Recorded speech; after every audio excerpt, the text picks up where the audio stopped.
জাত কাদিরের শুভেচ্ছা নিন।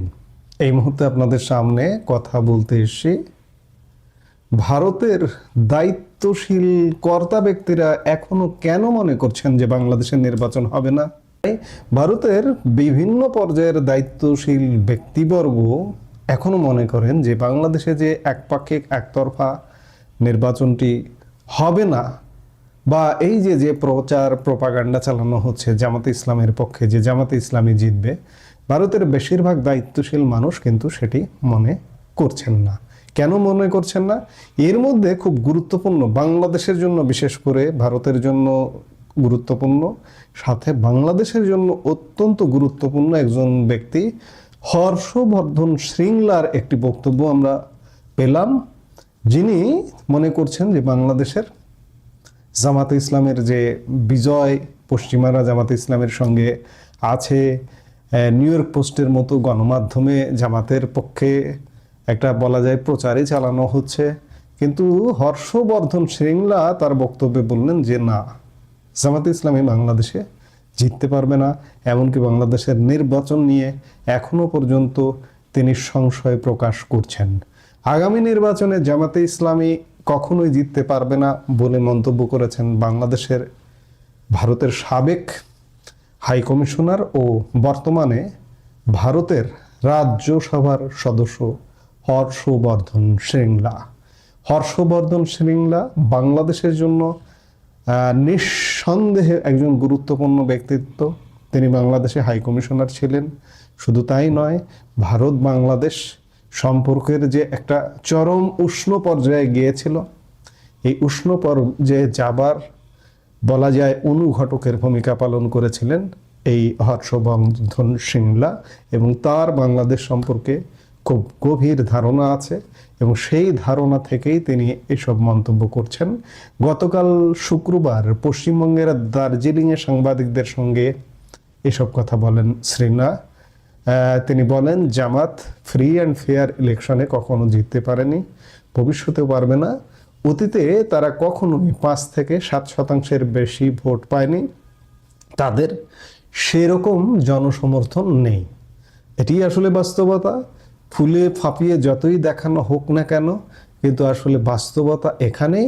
হর্ষবর্ধন শ্রীংলা বলেন, কেউ তাদের আগে নিয়ে আসছে, তারপরও নির্বাচনে অনিয়ম হলেই তারা ক্ষমতায় আসতে পারবে, নয়তো আসা অসম্ভব।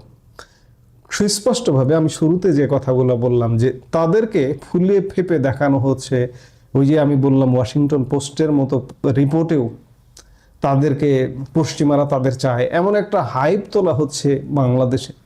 এবং হর্ষবর্ধন শ্রীংলার কণ্ঠেও সেটি আসলো যে তাদেরকে কেউ এগিয়ে নিয়ে আসছে।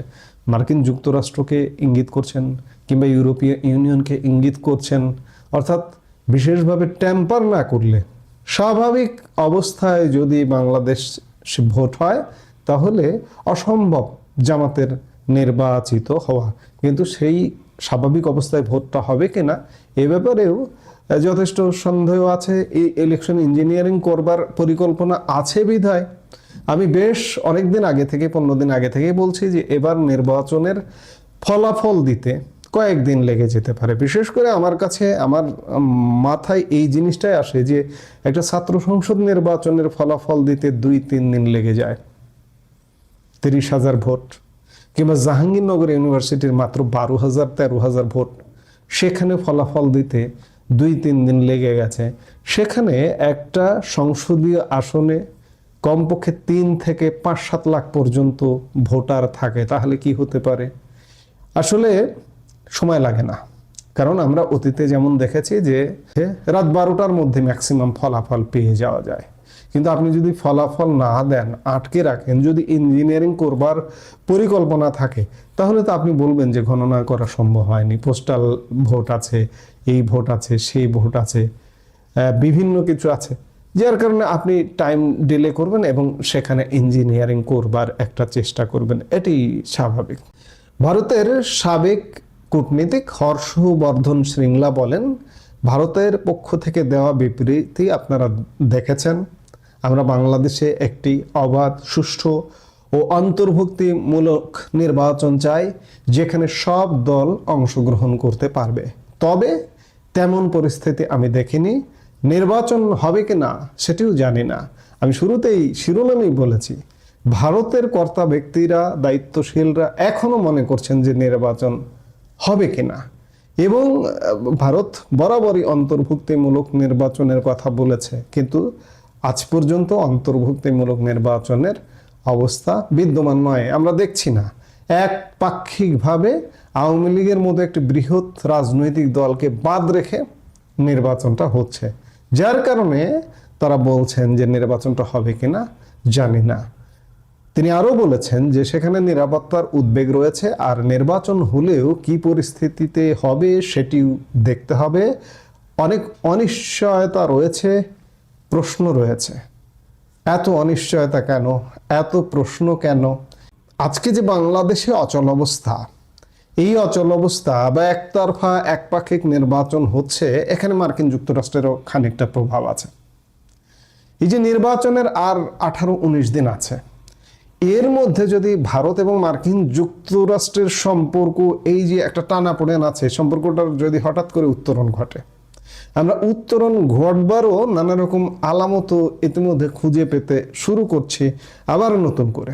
যে উদ্দেশ্যে ভারতীয় পণ্যে অধিক শুল্ক আরোপ করেছিলেন ডোনাল্ড ট্রাম্প, তা সফল হয়েছে বলে মার্কিন যুক্তরাষ্ট্র মনে করছে। তাই এবার শুল্ক হার কমানো যেতেই পারে বলে মন্তব্য করলেন মার্কিন ট্রেজারি সচিব স্কট বেসেন্ট। সুইজারল্যান্ডের দাভোসে আয়োজিত ওয়ার্ল্ড ইকোনমিক ফোরামের মঞ্চে স্কট বলেন, ভারতীয় পণ্যে 25% বেশি শুল্ক চাপানোর উদ্দেশ্য সফল। রাশিয়া থেকে তেল কেনা বন্ধ করে দিয়েছে ভারত, কিন্তু এখনো অধিক শুল্ক কার্যকর রয়েছে। আমার মনে হয় এবার তা কমানো যেতেই পারে। এছাড়া দিন দুয়েক আগে দাভোসের আন্তর্জাতিক মঞ্চে ভারতের সঙ্গে সুসম্পর্কের বার্তা দিয়েছিলেন স্বয়ং মার্কিন প্রেসিডেন্ট ডোনাল্ড ট্রাম্প। বলেছিলেন, ভারতের সঙ্গে আমাদের একটি দুর্দান্ত ও মজবুত চুক্তি হবে। ভারতের প্রধানমন্ত্রী নরেন্দ্র মোদীরও প্রশংসা করে তিনি বলেন, আপনারা একজন দুর্দান্ত নেতা পেয়েছেন, আমি ওকে খুবই শ্রদ্ধা করি। মার্কিন প্রেসিডেন্টের এই মন্তব্যের পরই কিছুটা আশার আলো দেখেছিলেন ভারতীয় কূটনীতিকেরা। স্কটের মন্তব্যের পর তা আরেকটু জোরালো হলো বলেই মনে করা হচ্ছে। আমি বললাম 18-19 দিন বাকি আছে নির্বাচনের। যদি ভারত যুক্তরাষ্ট্র বাণিজ্য চুক্তি হয়ে যায়, কিংবা বাণিজ্য চুক্তির পেছনে আরো অনেক কিছু আছে, আঞ্চলিক নিরাপত্তা খুব গুরুত্বপূর্ণ একটি ইস্যু, এবং এখানে বাংলাদেশ ইস্যু অবশ্যই আলোচনার টেবিলে থাকে বা থাকবে। হঠাৎ করে যদি মিলে যায় এই দুই দেশ, তাহলে কি হবে? তাহলে কি বাংলাদেশের নির্বাচনটা হবে? এই যে একটা পক্ষকে বাদ দিয়ে, 50% মানুষকে বাদ দিয়ে উড়িয়ে দেওয়া যায় না। কিন্তু এখন যদি যুক্তরাষ্ট্র ভারত মিলে যায় এবং যুক্তরাষ্ট্র কোনোভাবে যদি ইঙ্গিত দিয়ে বলে যে নির্বাচন স্থগিত, এবং ভারতের তদবিরে সুপারিশে যুক্তরাষ্ট্রের পক্ষ থেকে যদি বলা হয় যে ইউনূস নির্বাচন স্থগিত করতে হবে, নির্বাচন কিন্তু স্থগিত হয়ে যাবে এবং ইউনূস তোমার বিদায় নিতে হবে, চলে যেতে হবে, আরেকটি সরকার গঠিত হবে, সেই সরকারটি নির্বাচন করবে, তাহলে কি হবে? তাহলে কিন্তু পাশার দান, খেলা উল্টে যাবে। আর এই শঙ্কা, এই ঘটনাগুলোর প্রেক্ষিতে ভারতীয় দায়িত্বশীল ব্যক্তিবর্গ এখনো মনে করছেন যে নির্বাচন হবে কিনা প্রশ্ন রয়েছে। কারণ হর্ষবর্ধন শ্রীংলা কিন্তু বাংলাদেশের জন্য অত্যন্ত গুরুত্বপূর্ণ। তিনি আগেও ছিলেন, এখনো ভারত বাংলাদেশ সম্পর্ক নির্ণয়ে গুরুত্বপূর্ণ ভূমিকা পালন করেন। তার মতো একজন ব্যক্তি এই ধরনের মন্তব্য করা মানে এটি আমলে নেবার মতো।